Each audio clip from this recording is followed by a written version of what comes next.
চীনাবাদাম আর কাঁচা পেঁপে দিয়ে আজকে খুবই মজার একটি সালাদ রেসিপি বানাচ্ছি। হ্যালো এভরিওয়ান, সবাই কেমন আছেন? আলহামদুলিল্লাহ ভালো আছি আমরা।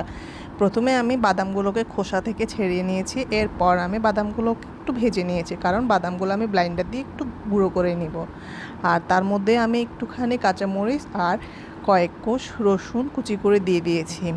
এরপর দিয়ে দিচ্ছি একটুখানি লেবুর রস আর একটুখানি বিট লবণ, সাথে একটু নর্মাল লবণ। তারপরে আমি দিয়ে দিচ্ছি একটুখানি তেঁতুলের রস।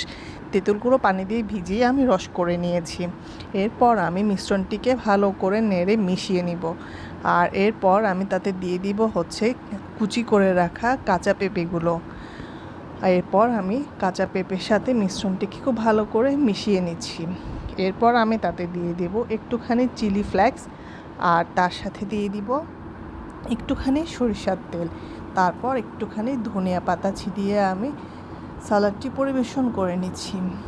সালাডটি খেতে অনেক মজা হয়েছে, আর এটা আমাদের হেলথের জন্য খুবই ভালো, খুবই মজার একটি সালাদ। আপনারা চাইলে সালাডটি বাসায় তৈরি করে খেতে পারেন। সবাই ভালো থাকবেন। আল্লাহ হাফেজ। আসসালামু আলাইকুম।